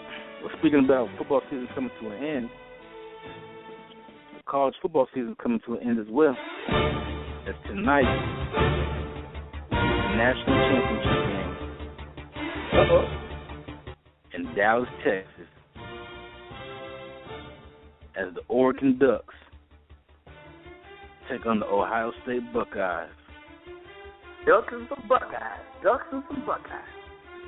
Ducks and Bucks. The major story leading up to this game is the suspension of Oregon's leading wide receiver, Darren Carrington. Darren Carrington was suspended over the weekend for failing the drug test. He tested positive for weed. So he's not going to play in the national championship game. It's a sad, sad story, but, I mean, look, he's a college kid. What kid in college doesn't smoke a little marijuana? Unfortunately for him, he failed the drug test, so he's suspended for tonight's game. That could have a huge effect on the game, because like I say, he's Oregon's leading wide receiver. Oregon comes to this game as 7-point favorites. Despite that, 2 weeks ago, Ohio State upset Alabama in the Sugar Bowl with their third-string quarterback. Oregon in the Rose Bowl defeated defending champion Florida State 59-20. I don't think it's going to be a blowout. I think it's going to be close. Ohio State, for them to win, I think they're going to have to control the clock, run the football, try to limit Oregon's positions. Oregon will have to play that fast-paced game where they'll get up and down the field, wear out the defense. But I think despite the fact that they're not playing, with their best wide receiver who was suspended, I'm picking Oregon to win their first national championship in school history. Val, who you got in this game? How about them Ducks? You taking Oregon as well, even though this wide receiver is out for failing a drug test. I think they're going to pull it off. Now, you think this game's going to be close, or you think it's going to be a blowout like the other game, like what they did to Florida State? I think it might be close.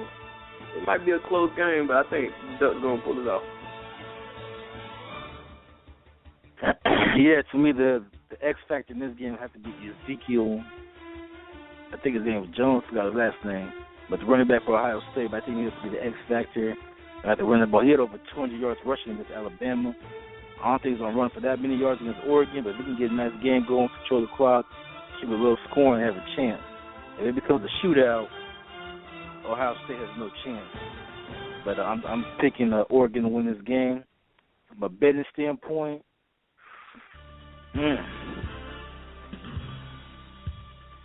from a betting standpoint, I'll probably take Ohio State in the points because I don't know if Oregon will be able to cover the spread. I think Ohio State is within like 3 points. You think so? Yeah. Give it 6.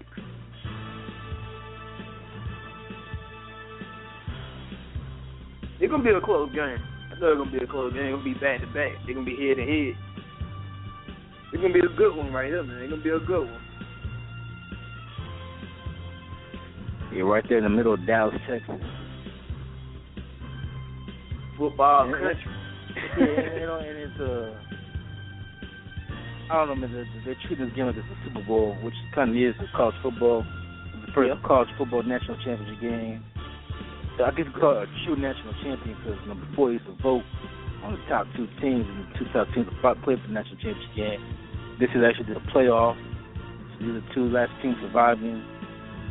And ironically, these 2 teams also played in the first NCAA tournament, which I think Ohio State won. I'm not, if I'm correct, I might be wrong on that. I might have to check my facts. Or you guys can tweet me and check it for me. But I seriously think that Oregon will win this game. And I do see it being close.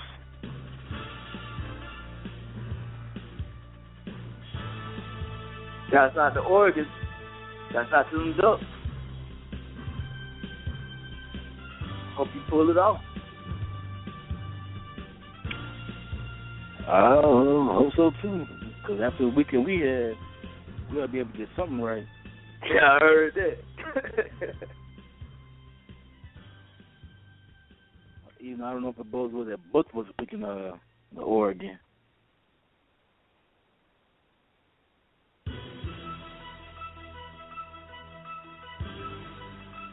So we'll see. We're getting excited for the national championship game. Also, too, during the weekend, I know everybody's focused on football. Nobody really paid attention.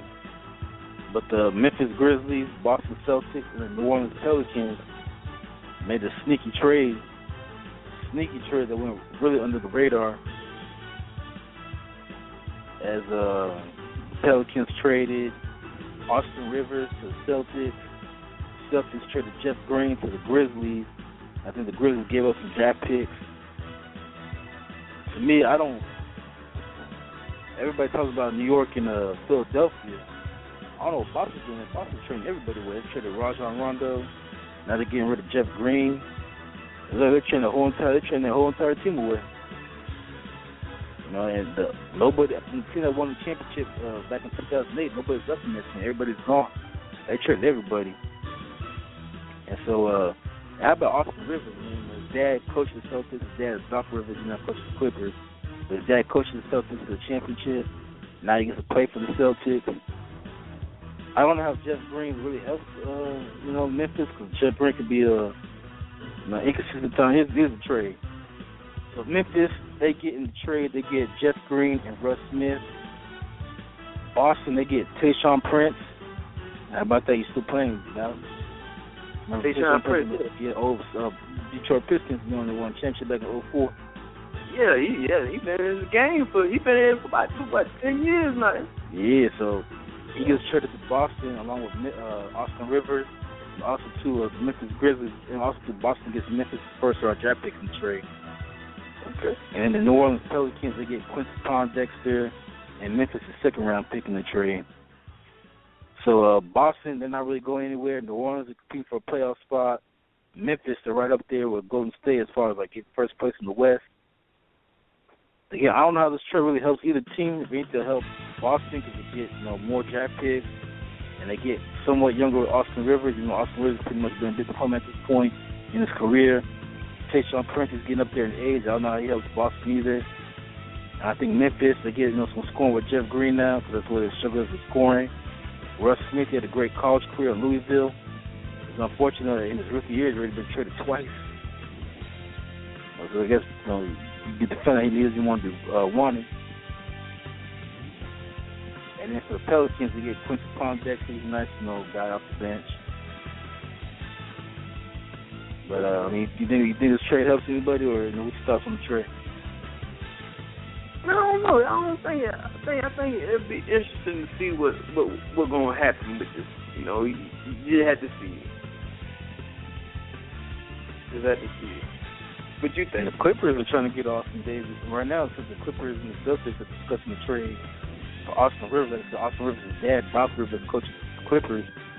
It'll be interesting to see if Boston trades him to L.A. where he can play for his dad. If I was him, I don't think I want to play for my dad because dad's going to be hard on you. Yeah, he's going to Austin Rivers. If you're Austin Rivers, you want to go to L.A. and play with your daddy.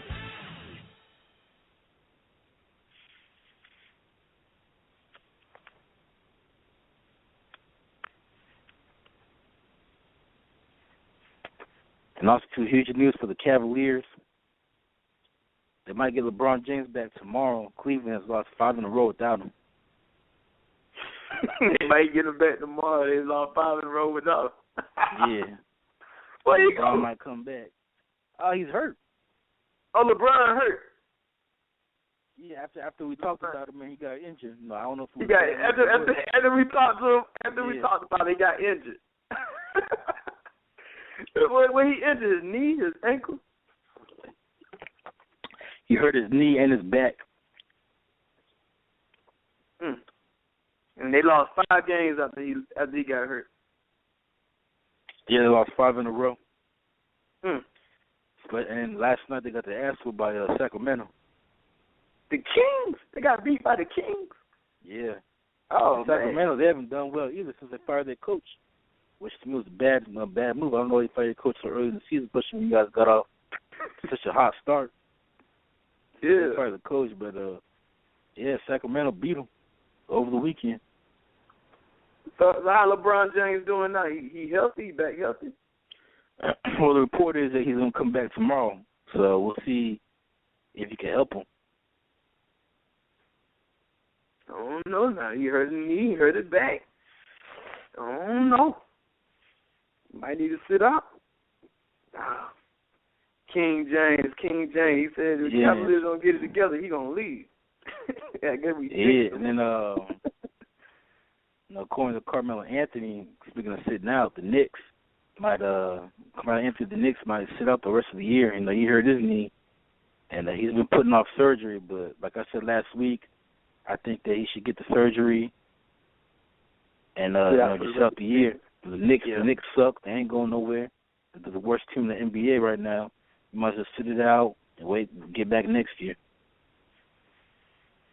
My take on it, if you can get healthy and get back in the game, go back and play.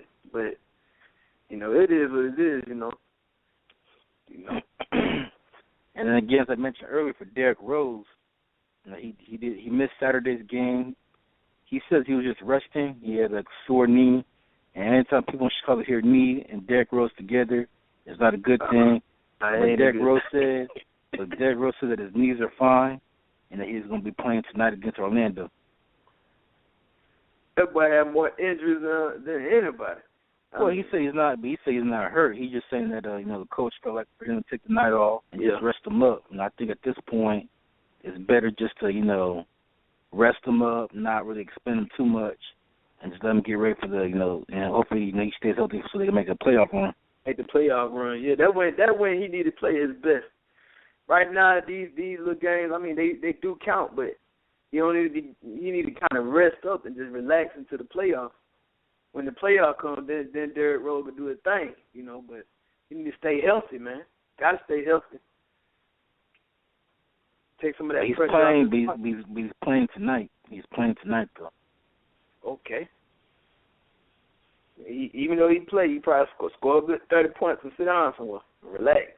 let your teammates. Well, and remember too, the other night, but the other day, me and you were talking about because people were getting on Derrick Rose because he's been struggling. He's been shooting 30% over the last 6 games. Right. Guess what he did on Friday night? How many points he scored? 31. 31. I told you. Yeah, he's going to lose. He got it together, man. He's back. I think we're going to rest him too because they played Friday night and they played another game on Saturday. So instead of playing back-to-back games like that, man, let him just get some rest, let the knees heal up, and he's playing tonight. Yeah. Audience gotta understand he ain't a robot. He human just like you. You gotta. But I understand he getting paid too. If he getting paid like that, he need to get out there. He need to be in best shape, and he need to be out on that floor playing. I still kind of like I look at him kind of sideways because I think about Allen Iverson playing with a broke hip, a broke back, a broke elbow. You remember the Lakers game, 2000? I always bring that up. He didn't make no excuses. He still played. Derrick Rose was clear. He was cleared, and he steady just sat out. I like that was crazy. But yeah, that was 2 years ago in the playoffs. Yeah, I mean, he if he was involved, they probably would have won the championship. But it is what it is. Hey, and they really needed him too that year against Miami. It is what it is. But shouts out to him. Shouts out to Derrick Rose. Stay healthy. And also, too, this weekend, the San Antonio Spurs went to the White House. Because, just like all champions that go to the White House. How do you feel about Barack Obama giving the Spurs tips on how to repeat as champions this year? I don't know. How do you feel about it? I don't know, man. I just look at it as all good fun. I don't think San Antonio's really going to listen to the president. You think the president really knows what it takes to win a championship? I mean, he is the president. Yeah, but they won a championship last year without Barack Obama's advice. I'm pretty sure they could do it again this year. Yep. Shouts out to Barack Obama, President Obama. If Barack Obama was so good at knowing everything that what to win a championship, he should be a GM somewhere.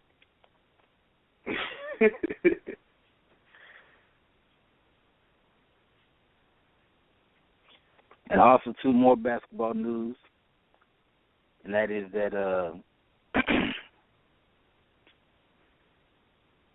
and that is Pat Riley is working on a new Big Three in Miami. So what's Miami gonna do? Just like buy championships every 2 or 3 years, or I mean, just because so LeBron leaves, they're working on trying to put together another Big Three in Miami by signing some key free agents to team up with Chris Bosh. They need to recruit some young players, man. They need to find it's called draft somebody. Yeah, they need to draft some Shaqs. They need to find some Shaqs, man. I know Shaq ain't the only human being that big and do the thing. It's some kids out here. I be walking around. I see jokers 7'6". I see them jokers every day. You know what I'm saying? I be like, man, do you play basketball? No, I don't play no basketball. You work construction. There's some guys out here that can pull up off the street. They can get some guys in the NBA, man. They can get some new blood. Man. Let Kobe sit down somewhere. Let Kobe Bryant sit down somewhere. Bring some new players in. Well, that's what Lakers. We're talking about Miami. Miami's trying to create another Big Three. That with LeBron, Dwayne Wade, and Chris Bosh. Yeah. You know that it's a good thing. You know what I'm saying? You're trying to create a team. Build a dynasty and all that. But work with what you got, man. Build on what you got and draft. Well, I think the thing for Miami is that they sucked this year because LeBron left. But, I mean, at some point, man, instead of just trying to sign free agent teams, once you just draft somebody, draft some young players and try to build a team that way instead of try to build super teams by signing all these big name free agents. You remember when they first drafted Shaq to the Magic, Orlando Magic? He was back in '92. And even then, he was slimmer, but he was still dominating. He was dominating, but he wasn't dominating like dominate. He was dominating, but you could tell he wasn't just doing Charles Barkley in the kind of way or Larry Johnson in the kind of way. He had no. Because I remember '95 when they went to the finals. Hakeem Olajuwon pretty much had his way with him. That's what I'm trying to say. To me, man, I think that's one of the saddest things in sports, man, is that unfortunately him and Penny couldn't stay together. Obviously, Shaq, left and went to L.A., and then Penny Hardaway just couldn't stay healthy after that, and all them injuries pretty much ruined his career. Penny Hardaway's supposed to be the new Michael Jordan, man. Yeah, people thought he would have been better than Michael Jordan, but them knees just couldn't hold up. It's very unfortunate what happened to him. But I would have been interested to see what Shaq and Penny could have did. I feel like they probably would have more success in Orlando than he had in L.A. with Kobe. Because at least Shaq and Penny got along. Him and Kobe didn't get along. And even then, if you're a Laker fan, you got to wonder how many championships the Lakers could have won if Shaq and Kobe could just got along and got it together. I wonder why they didn't get along. I mean, Kobe's an asshole, that's why. I mean, name one person that Kobe actually gets along with. Can't call it. Can't call it. Shouts out to Penny Hardaway. I remember I had them teardrop shoes. You remember the rainmakers he had? Oh, yeah, man. I remember the commercials, man. Him and Little Penny. Little Penny, yeah. With my man name. He was hip hop. Teddy Riley. You remember that? I think it was Chris Rock that played Little Penny. Yeah, Chris Rock played Little Penny, but Teddy Riley made a music video with Little Penny in the. I don't remember that. I don't remember that. No,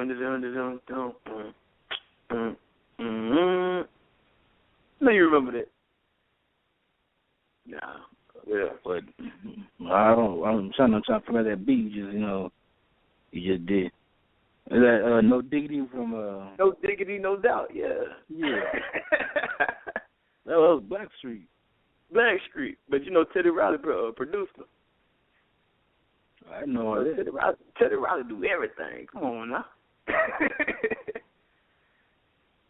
Shouts out to him.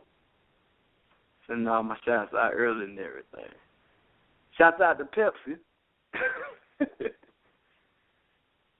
Get that advertisement in. Get that money.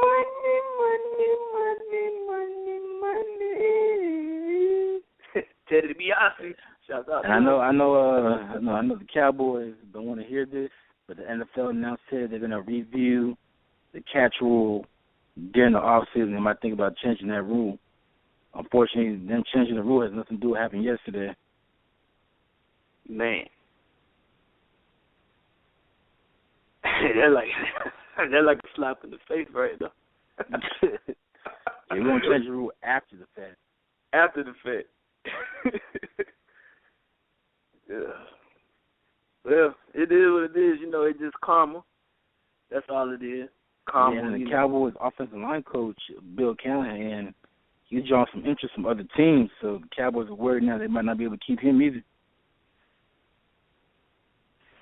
And Lions, they asked the Lions owner William Clay Ford Jr. What? Because the Ford family owns the Lions. The Ford family owns the Lions. Yeah. You talking about General Ford Cars? Ford Cars. Yeah. General Ford family. Okay. Yeah. So William Clay Ford Jr. says that he's haunted by the loss. He doesn't know if he'll ever get over what happened last week in the playoffs when Detroit got screwed over. So he hasn't gotten over yet, and he doesn't know if he ever will get over. Is that serious? Why you? Drink William your Clay little Ford Jr. He's taking this harder than when Ford had to get the bailout plan. I mean, it's just, I know how I feel now, you know what I'm saying? But at the same time, it's just karma. It just came back on us, the Cowboys on our perspective. But, same thing happened to Atlanta last year, 2 years ago, 3 years ago, with San Francisco, I just knew Atlanta was going to win the game. I just knew they were going to win. I just knew the game was just. Yeah, but in fairness I turned the TV off. I said, we got it. I turned the TV off. I said, we got it. The difference, though, between Atlanta situation 2 years ago and what happened with Detroit last week and Dallas yesterday is that if you're an Atlanta Falcons fan, you got to look at it as it should never gotten to that situation for the referees to even make that call. Because there's no excuse for you blowing a 20-point lead. Yeah, I mean, you got a 20-point lead. And you let these jokers come all the way back on you like that? I mean, yeah. So somewhere along the way, you made some mistakes. Yeah. So that's what I'm saying. For Atlanta, man, I look at it should never gotten to that point. For Detroit and Dallas, it's like you screwed us over. At the end of the day, you could blame the referees and everything, but I just like I said, it's just one for the other. I'm just glad they had a good run. Shouts out to both the teams, Cowboys and the Lions, man. They had a good run this year. They had a good run, so I congratulate both. Yeah, but unfortunately, neither team wants to hear it because both teams feel they should still be playing right now. Yeah. Detroit feels that they should be, they should have moved on to the second round, and right now Dallas feels that they should be getting ready to play Seattle for the conference championship right now. Instead, both teams will be sitting at home on Sunday watching the games like me and you are. I'm surprised the Ravens out of it. Oh, man, I just knew Ray Lewis was going to play. Yeah, see, now Baltimore, man, they blew 2 14-point leads. 2 14-point leads. Well, tell me what happened. Tell me what did they get tired? What happened? Tell me what happened. What happened, man, just, New England used some trickery, and they took advantage of some situations, and, they just scored. They just made plays and they scored. Simple as that. And, Baltimore, they had their chances. Like I said, Baltimore led the whole entire game. They had their chances, and they just couldn't get it done. It was plain and simple. And since we're on this topic of the Dallas Cowboys, there's an article on Yahoo, and Yahoo wrote an article saying that the top 5 reasons why the Dallas Cowboys should shut up about yesterday's game. Name it. Go on the countdown. Go on the countdown. Let's hit the countdown. Reason number one, the Dallas Cowboys had no answer for Devontae Adams. It says here the Cowboys did a good job holding Jordan Nelson in check as quarterback Brandon Carr held his own on a tough matchup. Randall Cobb gave them trouble with a huge 31-yard catch at the end of the first half to set up a touchdown. And at 32 of his 116 yards in the fourth quarter, including the game-sealing catch on third down with 2 minutes left. But rookie wide receiver for the Green Bay Packers, Devontae Adams, had 4 catches for 29 yards over the final 4 games of the season combined. So for the season combined, he only had 4 catches and 29 yards for the season. But yesterday against the Cowboys, he had 7 catches for 117 yards and a touchdown. Adams made 2 game-changing plays. First, he scored a 46-yard touchdown, catch a run. First of all, by beating cornerback Sterling Moore in coverage.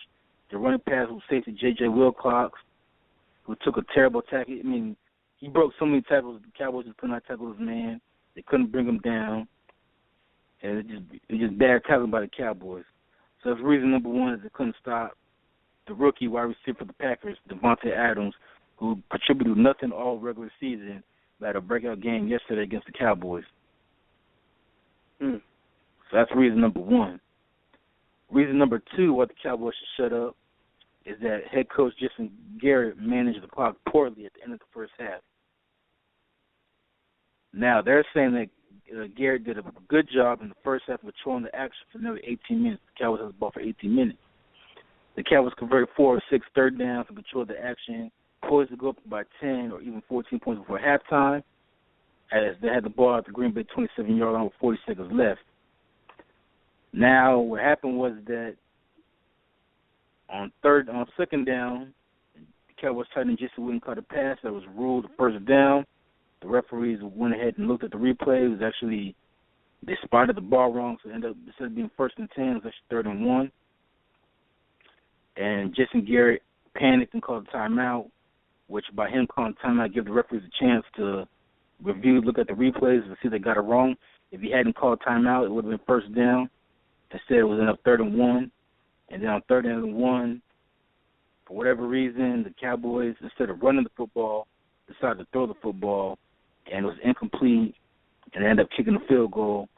And then on the field goal attempt, the Cowboys missed Cowboys kicker Dan Bailey missed the field goal, but then it was a false start, so they pushed it back 5 yards, which gave him a second chance, and he missed it again. Yeah. So if he would have made that field goal, it probably would have been a different story. And then the third reason why the Cowboys should shut up is, like I said, Dan Bailey missed the field goal. Oh, Ray Finkel. Yeah, Ray Finkel. Yeah, Dan Bailey. If Dan Bailey makes that field goal, the Cowboys can go into halftime up 17-7. Instead, he missed the field goal, which allowed Green Bay to get the ball back with 40 seconds left. The Packers were able to drive down the field and get a field goal themselves. And instead of being up 17-7 at halftime, the Cowboys are already up 14-10 at halftime. So that changed the complexion of the game. And Dan Bailey, who's the most in NFL history, missed 2 field goals in these playoffs. He missed one against Detroit last week, and he missed another one against Green Bay. So I don't know. Maybe he's nervous because it was his first time being in the playoffs, but he didn't really handle the pressure that well. Under pressure.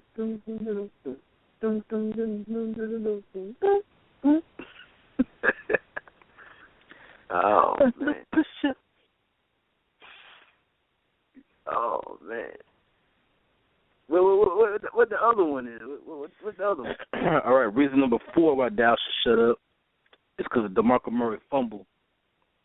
Now, Murray had a wide open lane, He could have took it maybe 80 yards for a touchdown, which would have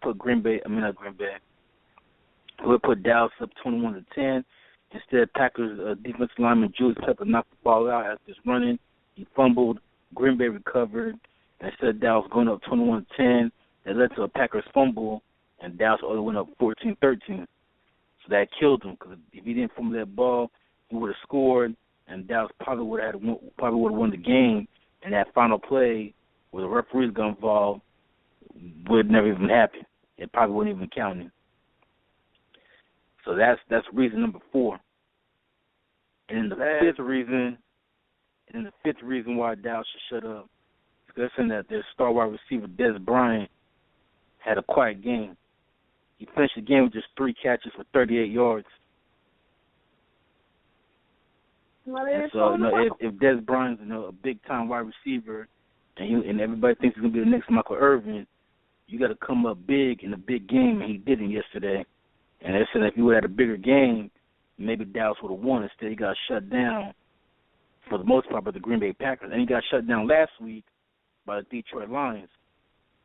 So you want to get paid like a big-time wide receiver. You want to get paid like you're one of the top 3 wide receivers in the league.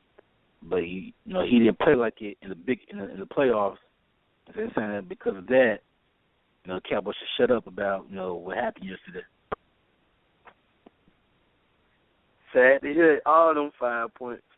Sad to hear it. It make you kind of bite the bottom lip when you hear all them mistakes, especially that kicker. You know what I'm saying? Like, if he the best kicker in the game, man, he ain't got no business no field goals. Like, that's what I said. We were talking about the Hall of Fame kickers, and they were like they shouldn't be put in the Hall of Fame because it don't seem like it's a really important position. But in this game, it was a game breaker. It was a game maker. The kicker yeah, for people that don't know, man, we're talking about Morton Anderson. Morton Anderson, longtime kicker for Atlanta Falcons. He hit the big field goal back in 1998 that sent the Falcons to the Super Bowl. And we were discussing, because right now he's one of the semifinalists to make it to the Hall of Fame. And so we were discussing, should a kicker make it to the Hall of Fame? Because so far only one kicker is in the Hall of Fame, just one. So we were discussing those shit, because a lot of the argument against kickers going to the Hall of Fame is that they're not important to the game. And as Bowden is saying, they are important. Yeah. How about them Cowboys? Oh,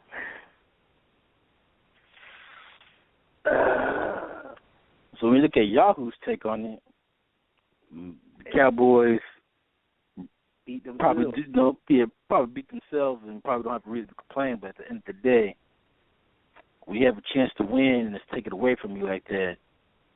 You still gonna feel some type of way. Because you could probably make the same argument last week with Detroit. And look at all the mistakes Detroit made during the course of the game.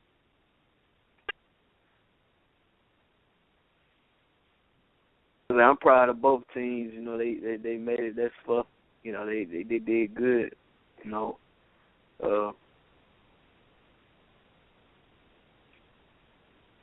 Congrats to Green Bay and congrats to New England. I dread to say something like that. And congratulations to them Colts and them Seahawks. So the NFL Final Four, man. You got Indianapolis Colts versus the New England Patriots. You got the Green Bay Packers against the Seattle Seahawks. Green Bay Packers.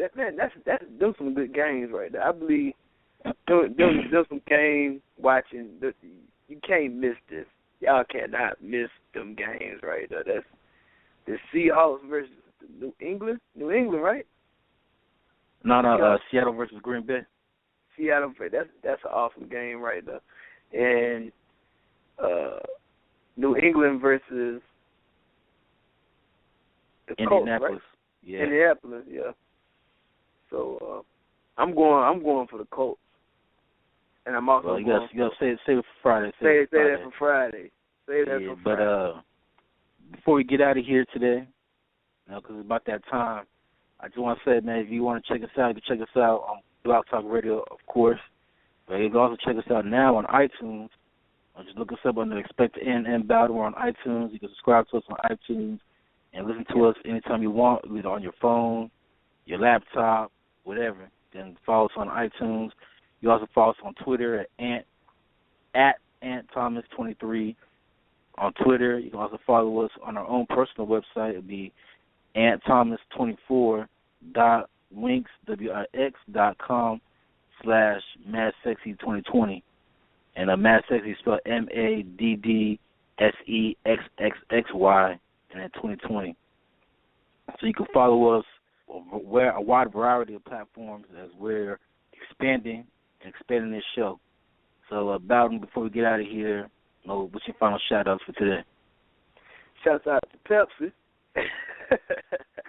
Shouts out to the Cowboys. Y'all keep y'all heads up. Green Bay, congratulations on y'all win. Congratulations on all the wins, New England, which I can't stand y'all, but congratulations. Shouts out to Tom Brady. Shouts out to America. Shouts out to the whole United States of America, and shouts out to the Seahawks, and congratulations. The Colts, congratulations. And everybody stay positive, and I'm out. And for me, my shout-out for today, man, will have to go to the Macho Man, Randy Savage. As when I say that Macho Man will be going into the Wrestling Hall of Fame, to me, this is long overdue. They should have put him in. They should have put him in years ago. Unfortunately, the wait till the man dies to finally put him in. And even then, Macho Man's been dead now for 4 years, and they just now put him in. So shout out to the great Macho Man. You're one of my favorite wrestlers of all time. Actually, you probably are my favorite wrestler of all time. I love Macho Man. I grew up watching Macho Man. So big shout out to Macho Man and his family. I'm happy that Macho Man is going into the Hall of Fame. I'm excited. So I want to leave out by saying, oh, yeah, the Macho Man, Randy Savage. You can catch us tomorrow on Block Talk Radio, same time, same channel. We are out. Oh, yeah.